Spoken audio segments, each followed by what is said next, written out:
আমাদের আজকের রেসিপি মুগ ডালের মশলা নিমকি। ভিডিওটা ভালো লাগলে আমাদের চ্যানেলটিকে সাবস্ক্রাইব করে নেবেন, লাইক কমেন্ট শেয়ার করতে ভুলবেন না। এটা মুগ ডালের তৈরি, স্বাস্থ্যের পক্ষে এটা খুবই ভালো। এতে কোনো খাবার সোডা দেওয়া নেই। এটা খেলে আপনাদের পেট ভার করবে না।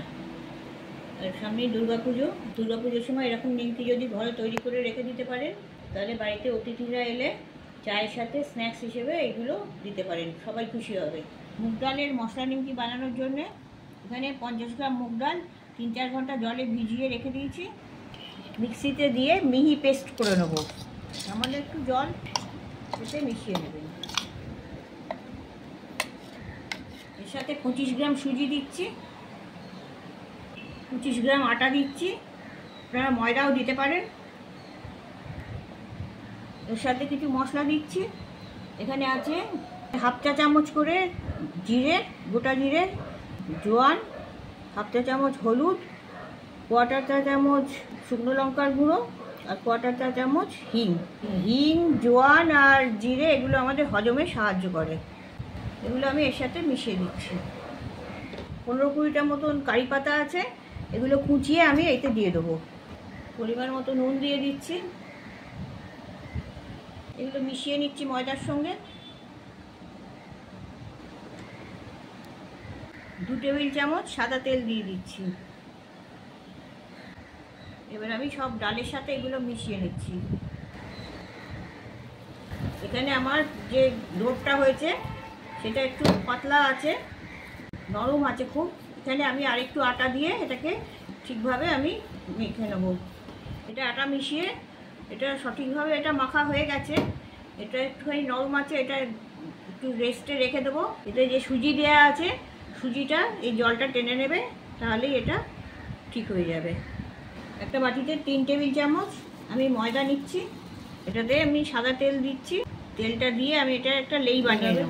গুলিয়ে তেলের মধ্যে ময়দাটা পুরো মিশিয়ে নেব। এরকম পাতলা করে একটা লেই বানিয়ে নিয়েছি। 15 মিনিট রেস্টে রাখার পর এটা বার করেছি। এটাকে আবার আর একটুখানি মেখে নেব।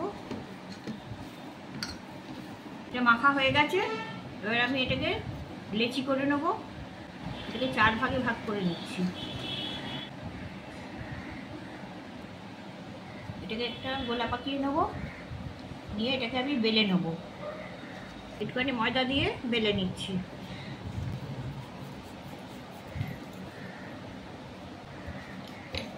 এটা পাতলা করে বেলে নিতে হবে, যতটা পারবেন পাতলা করে নেবেন। এরকম পাতলা করে নিয়েছি আমি।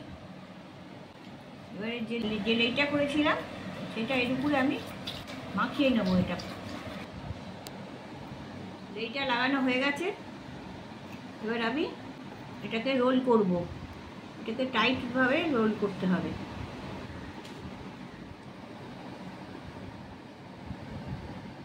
এইভাবে রোল করে নিয়েছি। এবার এটাকে প্রথমে যে সরু লেইটা বেরিয়ে রয়েছে এটাকে আমি আলাদা করে দিচ্ছি। এবার আমি এগুলো ছোট ছোট পিস করে নিচ্ছি।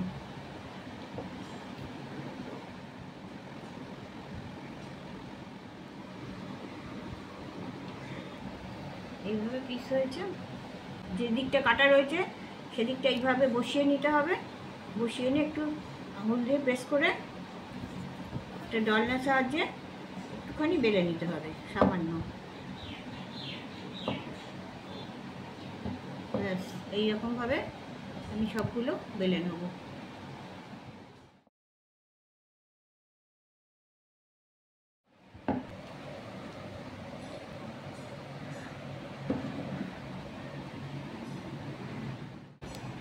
তেলটা খুব সামান্য গরম হলেই যে লেচিগুলো আমি বেলে রেখেছিলাম সেগুলো ছেড়ে দিতে হবে। বেশি গরম তেলে দিলে এগুলো বাবলস এসে যাবে, ফুলে যাবে।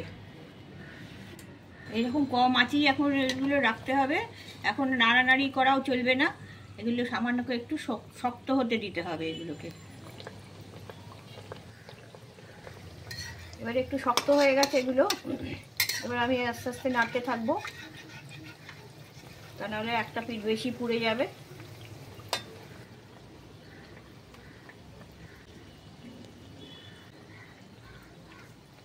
এবার একটু লালচে হয়ে এসছে, এবার আমি ওভেনের আঁচটা জোর করে দিয়েছি, জোরে করে দিয়ে এবার আর একটু লালচে করে ভেজে এগুলো তুলে নেব।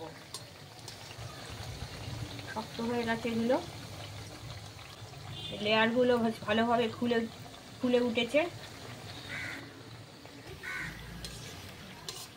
এবার এগুলো হালকা সোনালি রং হয়ে গেছে, এবার এগুলোকে আমি তুলে নিচ্ছি।